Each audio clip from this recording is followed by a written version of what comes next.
यहाँ पे triangle ABC की बात हो रही है, तो हम एक ट्रायंगल ABC बनाते हैं। कह रहा है D मिड पॉइंट है AB का, तो ये पॉइंट D मिड पॉइंट है AB का। E मिड पॉइंट है BC का, तो ये पॉइंट E मिड पॉइंट है इसका।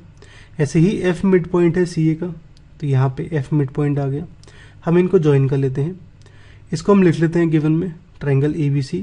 DEF मिड पॉइंट है AB, BC और CA का रिस्पेक्टिवली। हमें यहाँ पे रेशियो ऑफ एरिया निकालना है ट्रायंगल DEF और ट्रायंगल ABC का, यानी हमें area of triangle DEF divide by area of triangle ABC निकालना है। नोटिस करो हमें यहाँ पे एरिया का रेशियो निकालना है। क्योंकि एरिया का रेशियो निकालना है, पहले मैं इन दोनों ट्रायंगल्स को सिमिलर प्रूव करूंगा और फिर सिमिलर ट्रायंगल्स और एरिया की प्रॉपर्टी अप्लाई करूंगा। अब यहाँ पे इन दोनों ट्रायंगल्स को सिमिलर प्रूव करने के लिए मुझे यहाँ पे DF, DE और EF इन तीनों साइड्स के बारे में कोई आइडिया नहीं है, यानी हम यहाँ पे ना तो SSS ना SAS कंडीशन यूज़ करके इन दोनों ट्रायंगल्स को सिमिलर प्रूव कर सकते हैं। बची हमारी एक ही कंडीशन, एंगल एंगल कंडीशन, यानी AA कंडीशन, यानी हमें किसी तरह दो एंगल्स इक्वल करने पड़ेंगे ट्रायंगल DEF और ट्रायंगल ABC में। वही देखते हैं हम। यहाँ पे हम ये वाली प्रॉपर्टी अप्लाई करेंगे, line joining mid point of two sides of a triangle is parallel to the third side.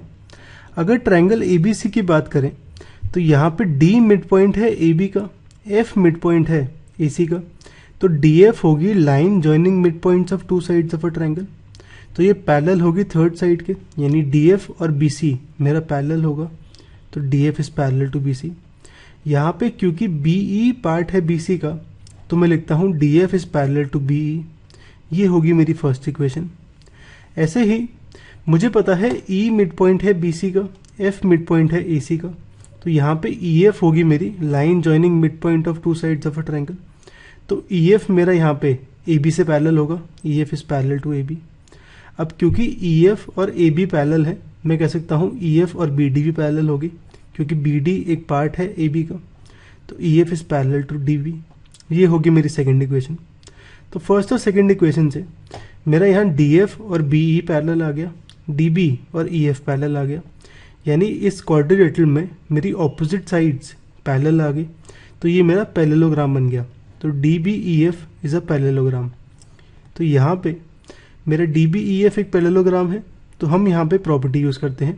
Parallelogram में ऑपोजिट एंगल्स मेरे इक्वल होते हैं, तो यहाँ पे एंगल B और एंगल F ये इक्वल होगा, ये दोनों एंगल्स। तो angle DFE equal to angle ABC। ये होगी मेरी थर्ड इक्वेशन। सिमिलरली हम कह सकते हैं कि DECF यानी ये ब्लू वाला क्वाड्रिलेटरल ये एक पैरेललोग्राम होगा, हम ये प्रूव कर सकते हैं। तो इस पैरेललोग्राम में भी ऑपोजिट एंगल्स मेरे इक्वल होंगे, तो यहाँ पे ऑपोजिट एंगल हो गए एंगल D और एंगल C, यानी ये ऑरेंज वाला एंगल और ये ऑरेंज वाला एंगल, ये दोनों एंगल्स इक्वल होंगे, यानी angle EDF equal to angle ACB। ये होगी हमारी फोर्थ इक्वेशन।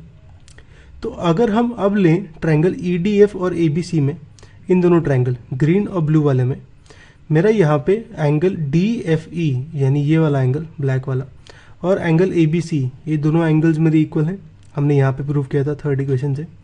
ऐसे ही एंगल EDF और एंगल ACB यानी ये ऑरेंज वाला एंगल्स ये इक्वल हैं, हमने फोर्थ इक्वेशन में प्रूव किया था। तो इन दोनों ट्रायंगल्स में मेरे दो एंगल्स इक्वल हैं, यानी ये दोनों ट्रायंगल्स मेरे सिमिलर हो जाएंगे यूजिंग AA सिमिलैरिटी कंडीशन। अब यहाँ पे ये दोनों ट्रायंगल सिमिलर हैं, तो हम प्रॉपर्टी यूज़ करते हैं, अगर दो ट्रायंगल सिमिलर हैं तो रेशियो ऑफ इनका एरिया होगा square of ratio of corresponding side. तो यहाँ पे area DEF by area ABC होगा DE square by AC square. मुझे ना तो DE पता है ना AC, लेकिन हमें एक चीज़ पता है, यहाँ पे मुझे पता है ये DECF एक पैरेललोग्राम है और पैरेललोग्राम में ऑपोजिट साइड्स इक्वल होती हैं, तो DE और FC मेरा इक्वल होगा। तो यहाँ पे मैं DE की जगह लिखता हूँ FC, तो ये आ गया FC square by AC square. अब यहाँ पे मुझे पता है कि F मेरा मिड पॉइंट है AC का, तो यहाँ पे AF और FC मेरा इक्वल होगा, यानी FC होगा मेरा हाफ ऑफ AC, तो इसको मैं लिखता हूँ AC बाई 2 का स्क्वायर।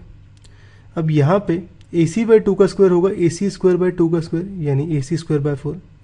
यहाँ मेरा AC स्क्वायर कैंसिल हो जाएगा, ये आ जाएगा मेरा 1/4/1 यानी 1/4।